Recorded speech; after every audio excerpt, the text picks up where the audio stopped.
Olá, uma querida! Tenha um bom dia, minha amiga, meu amigo. Que a paz do nosso Senhor Jesus encontre você nesta manhã. Bem-vinda, bem-vindo a mais um momento com o nosso pão diário. Enquanto o cheirinho de café vai se espalhando pela casa e o dia começa a clarear lá fora, eu te convido a fazer esta pausa sagrada, um momento só nosso, com Deus, antes que a correria do dia nos chame. Hoje, o nosso pão diário traz uma palavra especial que vai aquecer o nosso coração e fortalecer a nossa alma. E se esta nossa companhia de fé da manhã tem sido uma bênção para você, eu peço com carinho, deixe a sua curtida aqui no vídeo. É um gesto simples, mas que ajuda o nosso pão diário a chegar a mais corações. E se você chegou agora, sinta-se em casa e clique no botão inscrever-se para não perder nenhum dos nossos encontros. Vamos juntos receber o alimento de hoje? E não há nada que alimente mais a nossa fé do que ver como Deus age na prática, no dia a dia, de formas que só percebemos quando paramos para ouvir. Essa verdade sobre a experiência humana com o divino me lembra uma história. Deixa eu te contar como foi. O cheiro de serragem e verniz era o perfume que Alan conhecia desde a infância. Na sua pequena marcenaria artesanal herdada do avô, cada peça de madeira era tratada com um respeito quase sagrado. Alan era um jovem empresário de alma antiga. Acreditava no valor de um trabalho bem feito, na honestidade de um aperto de mão e na promessa de entregar sempre o melhor. Ele pagava seu único funcionário, o Sr. Valdir, rigorosamente em dia. Usava apenas madeira de fornecedores certificados e fazia questão de recolher cada imposto, mesmo que isso significasse que seu próprio lucro fosse, muitas vezes, menor do que o esperado. Para Alan, seu trabalho era uma forma de adoração, um reflexo do Deus Criador a quem ele servia. Contudo, ultimamente, o aroma de madeira parecia misturado com um cheiro amargo de frustração. O fim do mês se aproximava como uma nuvem de tempestade, e a pilha de boletos sobre sua pequena mesa parecia zombar de seus esforços. Uma conta de luz atrasada, o fornecedor da madeira nobre aguardando o pagamento e um cliente importante que havia cancelado um grande pedido de última hora.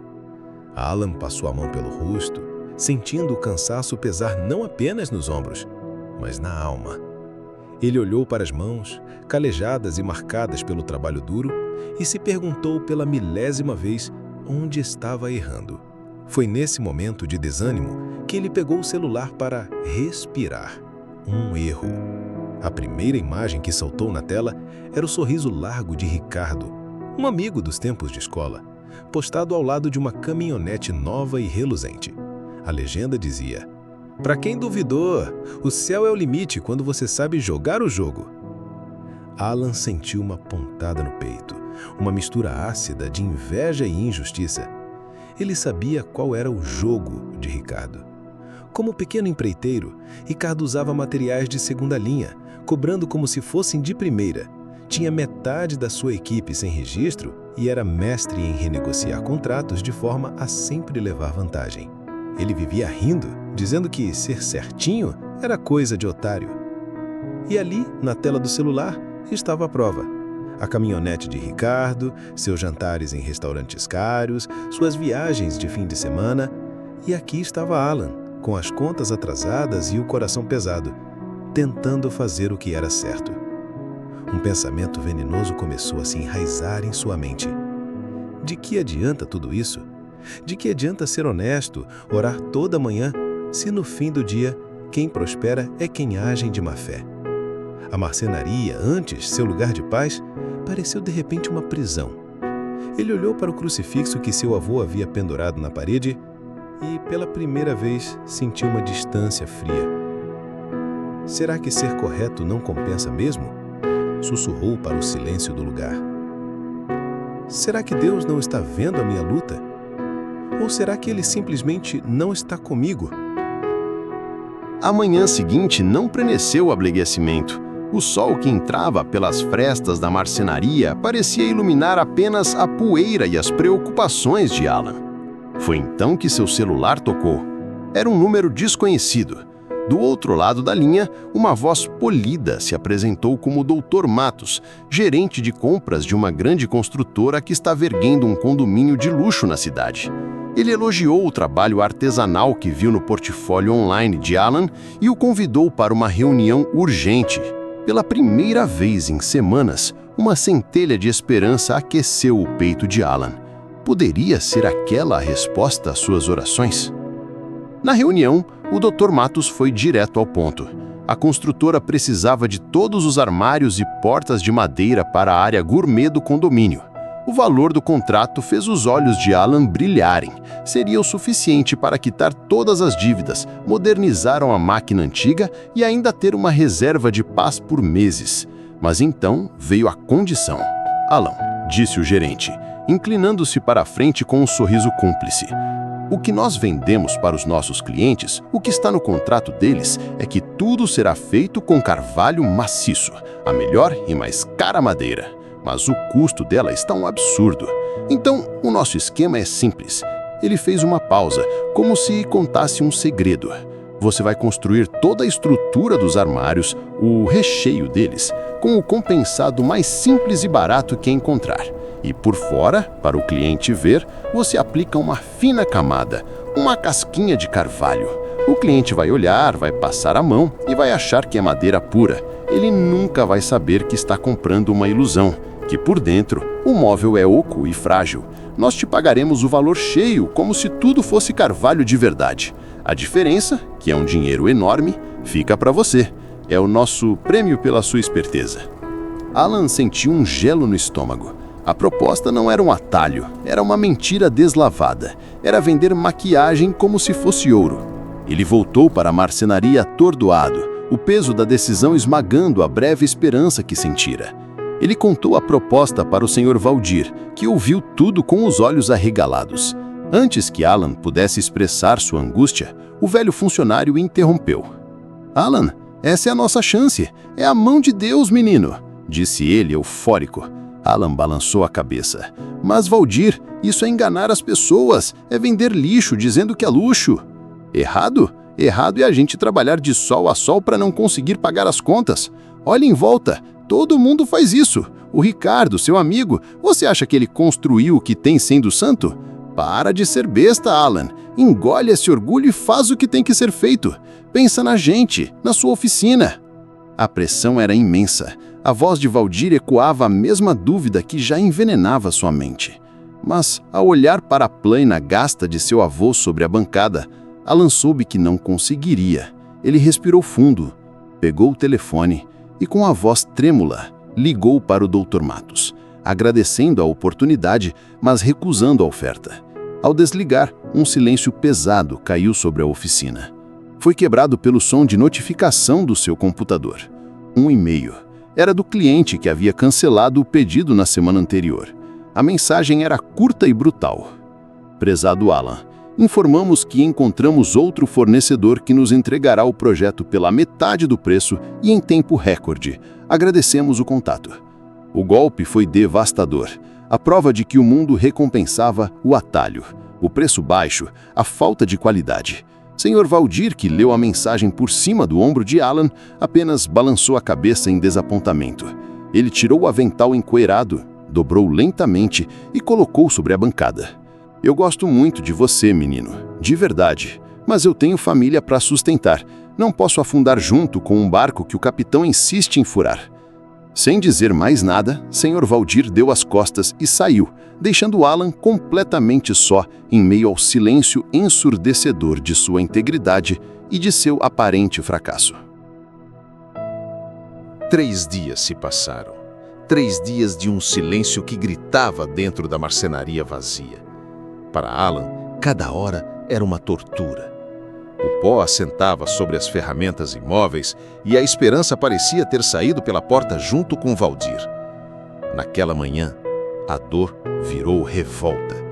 Ele se encostou na bancada fria e olhou para o teto, as lágrimas quentes de raiva e abandono escorrendo pelo seu rosto. Eu fiz a minha parte, senhor, ele disse em voz alta, a voz embargada. Eu recusei o dinheiro sujo, eu mantive a tua palavra. E o que eu recebi? Solidão? Dívidas. Onde o Senhor estava quando eu mais precisei? Ser correto não compensa. Talvez Ricardo e Valdir estivessem certos o tempo todo. Ele pegou o celular, o dedo tremendo sobre o número do Dr. Matos. Disposto a ligar, a se vender, a chutar o balde da sua fé e da sua integridade de uma vez por todas. Foi nesse exato instante, no auge do seu desespero, que o som de um motor quebrando o silêncio da rua o fez parar. Um carro simples, sem luxo algum, estacionou em frente à oficina. Alan olhou com desconfiança, esperando mais um comador. Mas da porta do motorista desceu uma mulher de sorriso leve e andar decidido. Tinha pele clara, longos cabelos castanhos que balançavam com a brisa e a luz do sol arrancava brilhos dos anéis dourados em seus dedos. Ela era a imagem da serenidade, um contraste gritante com a tempestade que existia dentro dele. "Alan, bom dia, meu nome é Bianca", disse ela, a voz alegre e firme. "Eu sei que é repentino, mas vi seu trabalho online e precisava vir pessoalmente. A qualidade do que você faz tem alma, tem verdade." Alan, ainda desarmado pela visita, apenas agradeceu. "Estou assumindo a gestão da construtora da minha família na cidade vizinha. É pequena, mas temos grandes planos. Ao revisar os contratos, precisei rescindir com nosso antigo fornecedor de marcenaria. Havia inconsistências sérias entre o material cobrado e o que era entregue." O coração de Alan deu um salto. Ele soube na hora de quem ela falava. O jogo de Ricardo tinha finalmente chegado ao fim. Ele permaneceu em silêncio, apenas ouvindo. "Não quero trabalhar com inconsistências, Alan. Quero trabalhar com qualidade. Sei que estamos recomeçando, então, para ser honesta, nossas primeiras demandas seriam pequenas para finalizar algumas obras. Mas estou buscando um parceiro de confiança para o longo prazo." Eles conversaram por quase 1 hora e chegaram a um acordo verbal. Era um começo, uma pequena luz. "Vou para o escritório agora mesmo organizar o contrato e te envio por e-mail ainda hoje", ela disse ao se despedir. No dia seguinte, a ansiedade consumia Alan. Cada minuto que o e-mail de Bianca não chegava, a dúvida voltava a sussurrar em seu ouvido. Foi bom demais para ser verdade. Mais uma porta fechada. A tarde já caía quando seu telefone tocou. Era ela. "Alan, oi. Desculpe a demora, é que tivemos uma grande mudança nos planos." Ela começou e o coração de Alan gelou esperando a notícia ruim. "Uma mudança maravilhosa", completou Bianca, a voz explodindo de alegria do outro lado da linha. "Lembra que eu disse que tínhamos grandes planos? Pois bem, um deles era uma licitação para construir um centro comunitário. E o resultado saiu hoje. Nós ganhamos.